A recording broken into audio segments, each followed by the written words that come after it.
Sir ఎలా ఉన్నారు? సార్కి నిక్షేపంలా ఉన్నారు. అది కాదు సార్ ఏ మూడ్ లో ఉన్నారని. తన ఫ్రెండ్ ఎవరో వచ్చారు, కాఫీ తాగుతూ మాట్లాడుకుంటున్నారు. ఇప్పుడు వెళ్ళొచ్చా? పర్లేదు, వెళ్ళొచ్చు. సార్ ఎస్ సార్, ఆ మొత్తం వర్క్ అంతా పర్ఫెక్ట్ గా ఎగ్జిక్యూట్ చేస్తాను సార్. అనుకున్న టైం కన్నా ముందుగానే కంప్లీట్ చేస్తాను sir. Thank you sir, so kind of you sir. Thank you very much. ఉంటాను సార్. మినిస్టర్ గారా, గత 10 ఏళ్ళుగా నీ గురించి ఆ నోట ఈ నోట వినడమే తప్ప ప్రత్యక్షంగా వచ్చి చూడలేకపోయాను సార్. ఇవాళ నేను చూస్తుంటే నీ బాల్య స్నేహితులైనందుకు నాకు ఎంతో గర్వంగా ఉందా సర్వత్వరం, గర్వంగా.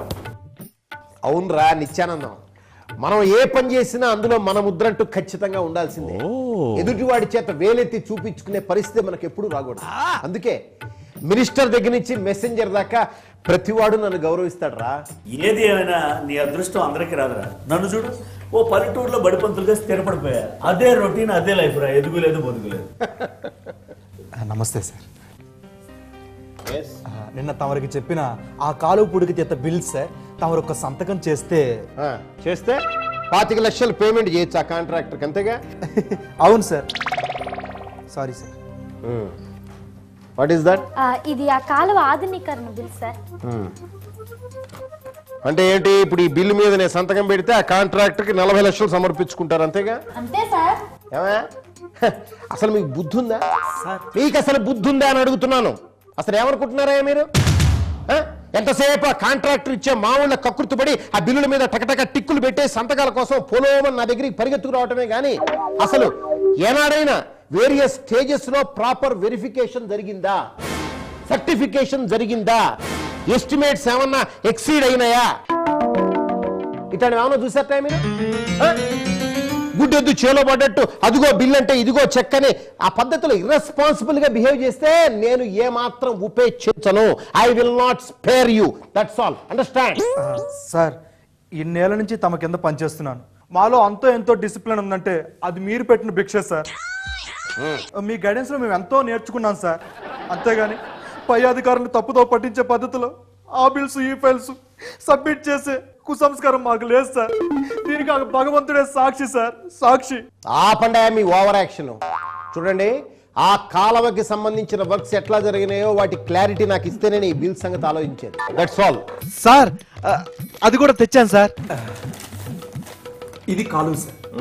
మనం టేకప్ చేసిన వర్క్ 30 కిలోమీటర్స్ లెంత్ సార్. పూడికి తీసేయడం కూడా జరిగిపోయింది సార్. దానివల్ల గట్టు ఎత్తు యావరేజ్ గా 1 అడుగు పెరిగింది సార్. వాటర్ ఫ్లో కూడా బాగా ఇంప్రూవ్ అయింది సార్. అందులో ముఖ్యంగా మీకు గ్రీనరీ అంటే బాగా ఇష్టం అని చెప్పేసి గట్టుకు అటువైపు ఇటువైపు మంచి మంచి మొక్కలు నాటించాను sir. Yeah, that's what I wanted. You should know your job. I say now the position is clear.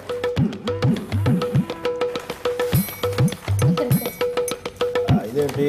అదే, okay okay okay. Thank you so much sir.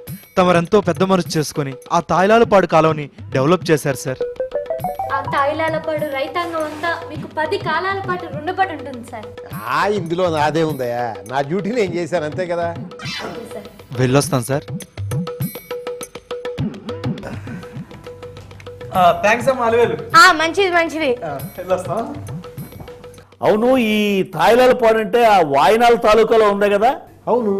అంటే వీళ్ళు కాలువ పూడికలు తీయించింది అక్కడేనా? అవును, అక్కడే. అవ్వా, మోసం, దారుణం, అన్యాయం, అక్రమం. అరే ఏమైందిరా? ఏమన్నట్రా? అసలు ఆ ఊళ్ళో కాలువ ఎక్కడుంది? కాలువ అనేది లేకుండా పూడికలు తీయటం ఏంటి? గట్టు మీద అటు ఇటు మొక్కలు నాటడం ఏంటి? దానికి నువ్వు బిల్లు మీద సంతకం పెట్టడం ఏంటి? ఒరేయ్, వీళ్ళని చెవులో పూలు పెట్టారా? అవునా? నువ్వు చెప్పేది నిజమేనా? అవ్వుండ్రా బాబు, నీ మీదట్టు. అసలు ఆ తాయిలాలపాడులో కాలువ అనేదే లేదు. ఎందుకంటే నేను టీచర్ గా పనిచేసేది అక్కడేరా బాబు. మై గాడ్, ఎంత మోసం! రే, నేను వాళ్ళ మీద సివియర్ యాక్షన్ తీసుకుంటాను రా. ఒరే, కాస్త జాగ్రత్త రా బాబు. ఎవరిని పడితే ఆయన గుడ్డిగా నమ్మకు. నేను వెళ్ళొస్తాను. థ్యాంక్స్ రా, సమయానికి నువ్వు ఇక్కడ ఉండబట్టి సరిపోయింది. Thank you very much. ఓకేరా.